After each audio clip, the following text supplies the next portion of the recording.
This is the translator speaking. I'm sick and tired of translating. Especially for this idiot on the stage. Look at him waving his hands around. You think he has something intelligent to say? I'm not just a translator, you know. I'm a person with my own story. Bubblegum, batfish, donkey, broken aquarium in the kitchen. Is she doing a good job? Give a round of applause to the translators and all their hard work.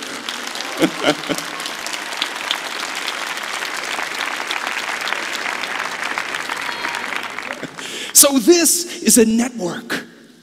Every presentation has to have this slide. Look at it. It's beautiful. Look at me. I'm a monster. Oh, not anymore. Thanks for working with me, guys. Good.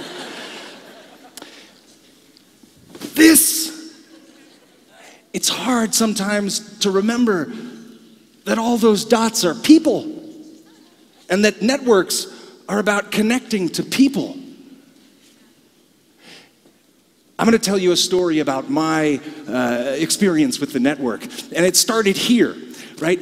In 2001, I filmed myself dancing to Madonna's Justify My Love.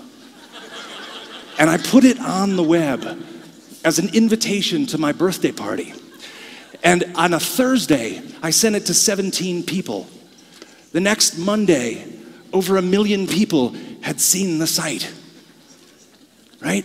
And it was totally crazy. The emails were just coming in and coming in and coming in. And so my first experience with the network looked something like this.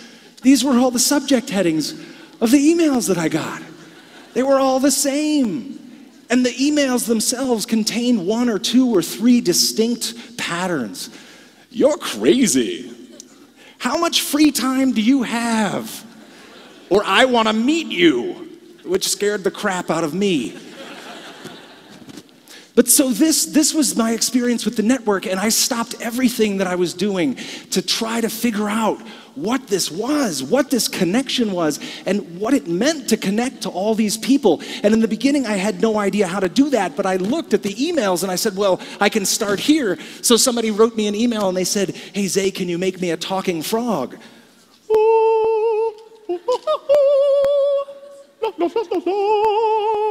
And then somebody said, can you make me a dancing puppet? And I said, sure. And can you turn the audio on?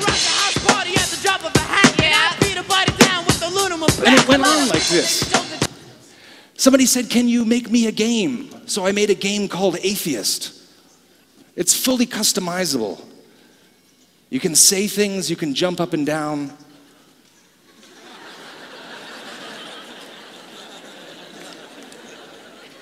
I made another one called Buddhist. It looks remarkably similar to Atheist. Except in this one, you come back as a duck. The next in the series was called Christian. Do you have a preference? Down, up? One person said up. I'm going to go with the optimist. Yeah, that's it. This was an email I received very soon after I released this game. I played your atheist game, I don't get it, how do you win? To try to connect with people beyond that, I started getting interested in trying to collect photographs and give people challenges. In this series, I asked people to dress up their vacuum cleaners. Can you adjust the brightness, please? There we go. As time kind of went on, I started getting fascinated by how far could I push this? And the challenges kind of got bigger and bigger. And the theme was still connecting, but it got more and more abstract. In this particular case, I challenged my audience to make an earth sandwich. And what an earth sandwich is where you take 2 pieces of bread and you put them exactly opposite each other on the globe at the same time. That is an earth sandwich. And so the problem is that the United States, this is a tool that helps you find your perfect opposite, Most of the United States is across from the Indian Ocean. So what happened was people started laying down pieces of bread in tribute to the project. And slowly thousands and thousands of these pieces of bread started coming in. But in 2 weeks, someone actually created it. It was a team in New Zealand and a guy in Spain who was running through a cow field with a GPS unit trying to find the exact moment. And you can see a video online. These were the ending results. It got, the ask became a little bit more personal. I became interested in trying to see the faces of all these stats that I had on my website. And so there was a project called Young Me Now Me, which was designed to do that. I asked people to find a childhood picture of themselves and then restage it as an adult.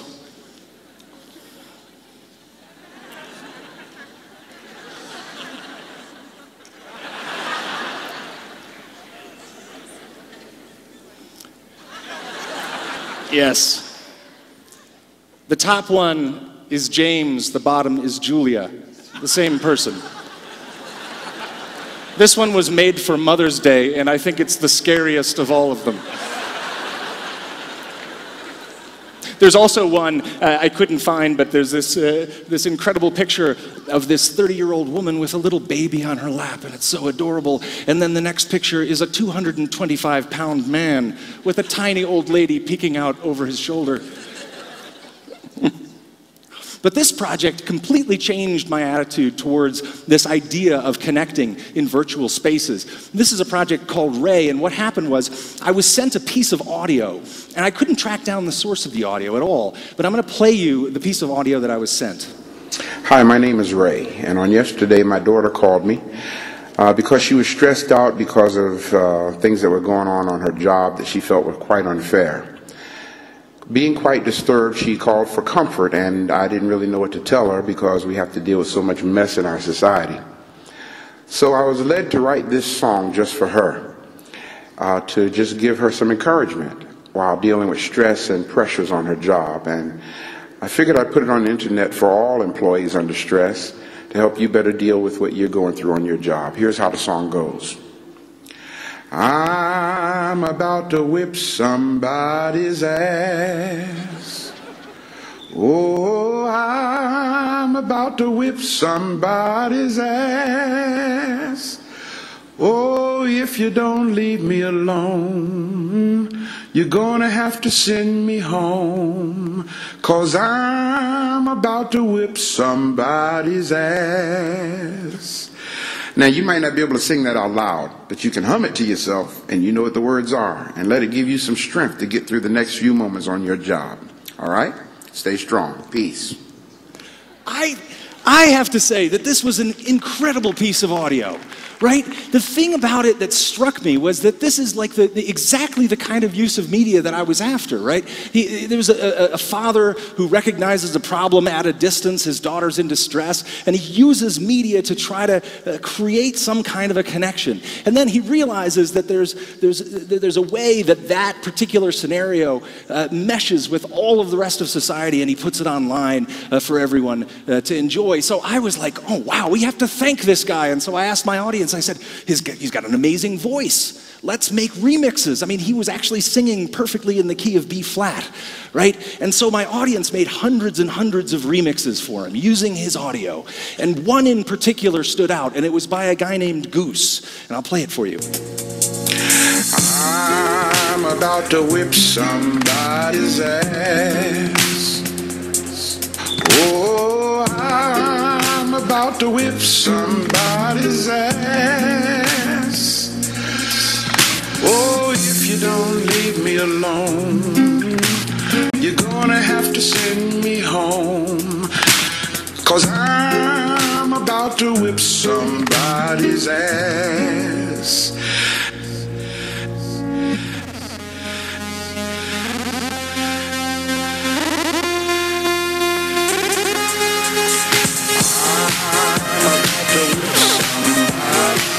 So it was absolutely incredible. This song all of a sudden was at the top of downloads on free music sharing sites. There was supposedly a baseball game in the Midwest where the team came out to that music, right? There was a used car commercial in Cincinnati, Ohio that used it. Right? It was absolutely incredible. And so there was this incredible collection of music, and I said, well, hey, if you package it all together and design a CD, I'll deliver it to them. And so they did. They created the CD cover and everything. Here's the problem. I had no idea who this person was. I knew his name was Ray, and that he had a daughter who was in trouble. And so I asked my audience to find him. And in a week, they were able to track him down. In 1 week. And I received this email, "Hi Zay, this is Ray. I hear you're trying to find me." And I was like, yes, let me explain. But I flew to St. Louis, Missouri and delivered it to Ray. It was absolutely awesome. But see, here's the thing. This whole kind of experience made me think of this sign. And this sign is on all the street corners in Amsterdam, right? And what I love about this sign is I can't really tell what this man's intentions are. It looks like he kind of really just wants to push the button. Like that's really it. And what that makes me think of is this that's happening on street corners all over the place. People stopping and looking down and smiling. And what it makes me think of is that there's a tendency to think that maybe that's a waste, some sort of frivolous activity, that it points to some squandering. But it's life. Life is being lived in these virtual places, these smiles, this overlay of the network onto our world. And it comes down to this, that the sort of ultimate challenge that we face is connection, to feel and be felt. This is what we strive as humans, and it's so intense and wonderful. All those lines connecting the dots in the network are pain and love and fear and everything that makes life worth living. And it's important that we put all of that life online, that we struggle, we don't treat virtual spaces as frivolous, but as the beginning of a whole new way of living. And I agree with Andres when he posed the question to David Kirkpatrick about whether Facebook plays to our reptilian minds. And I don't know if it plays to our reptilian minds, but certainly our adolescent minds, right? The time when we crave popularity and sex. The like button reminds me of 3rd grade. Do you like me? Yes or no? So the challenge that I set out for myself was, what does it look like to try to connect authentically in these virtual spaces? And I can't say that I've succeeded, but I'll show you a few attempts that I've made. This is just say, it's called You Know I Love You. It's an online site where you can send anonymous love notes to one another. I did it with a guy named Zach Bloom. There's some beautiful entries. It's heavily moderated though, I have to tell you.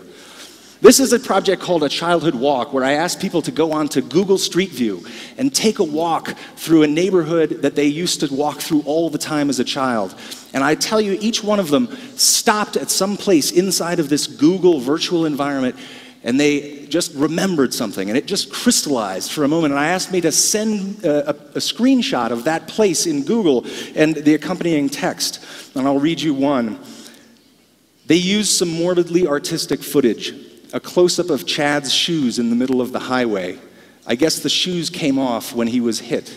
He slept over at my house once and left his pillow. It had Chad written in magic marker on it. He died long after he left the pillow at my house, but we never got around to returning it. This is a project called Pain Pack. I asked people who were feeling emotional pain to leave voicemail messages on a 1-800 number, and those voicemail messages were converted to MP3s. I'll play you one. Okay, here's something. I'm not alone. I am loved. I'm really fortunate. But sometimes I feel really lonely. And when I feel that way. We can't hear it, so I'm just going to get to the point. We took those MP3s and we chopped them with the help of a number of DJs that I only know virtually, and they chopped all these messages of pain into tiny, tiny little sounds. And all these sounds were put together in something called a pain pack that, can you turn the volume up please? That DJs around the world could download and use in their music, and the resulting series of songs is made entirely out of these sounds of pain. You can listen to them online. Another project is 52 to 48 with Love. In this case, the last election cycle in the United States was very, very ugly. During the end of the election, both the candidates, Obama and McCain, gave speeches where they mentioned the idea of reconciliation.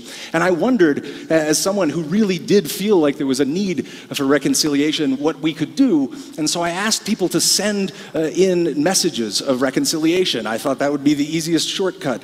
And a lot of wonderful things came in. Families that voted differently holding up signs, boyfriend and girlfriend kissing, some signs from both sides of the political aisle, and even a little baby. The text says, my mommy is a 52, that means a Democrat. My daddy is a 48, a Republican. Look what they created together, me. But here's the thing. At the same time that was going on, I was receiving some of the most disturbing hate mail that I've ever received in my life. I was getting death threats constantly. One guy kept on sending me these awful, awful messages dressed up as Batman. And he said, I'm dressing up as Batman to hide my identity. Like, just in case I thought he was the real Batman, you know, which would have totally freaked me out, by the way. But so what I did was, the problem was that I was just holding all this pain inside of me and protecting the project, protecting it from all these vicious words, because it was a beautiful thing. But at some point I got depressed and I had to release it. So what I did is I created Angrigami. I took all of the hate mail and I put it together in an origami template. And I asked people to fold it into beautiful things.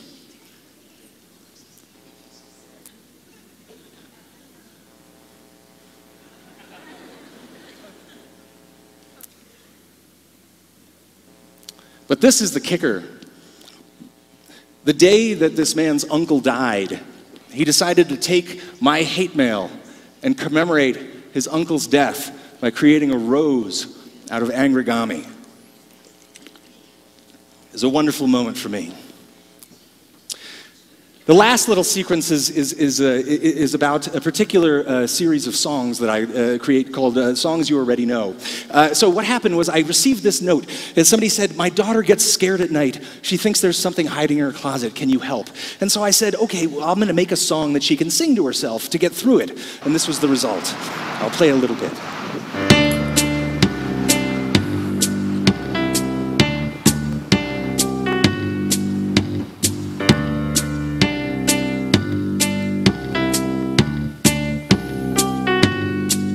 This is a song that I sing when I'm scared of something. I don't know why, but it helps me get over it.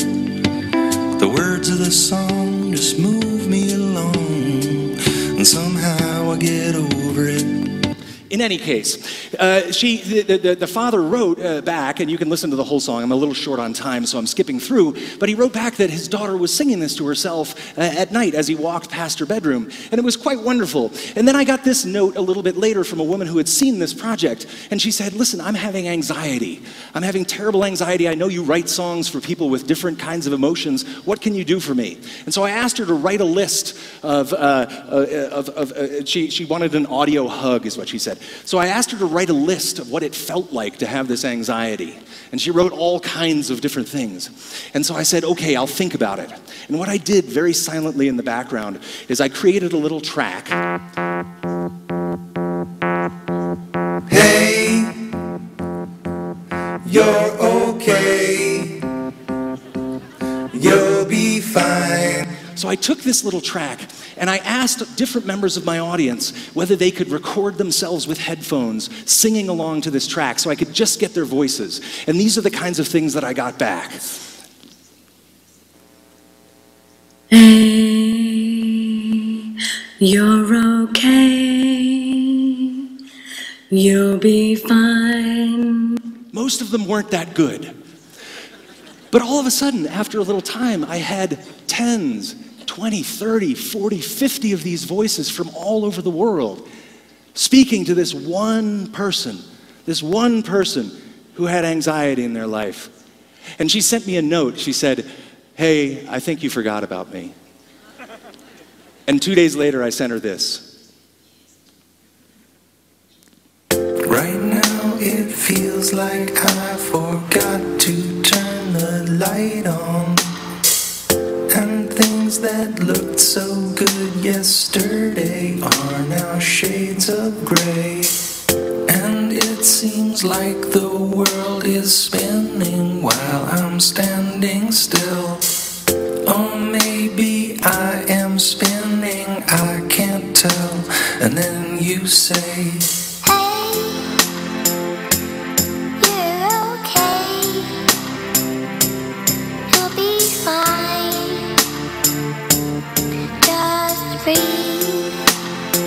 and now the women sing, hey, you're okay, you'll be fine, just breathe. Now everybody sings, hey, you're okay, you'll be fine, just breathe.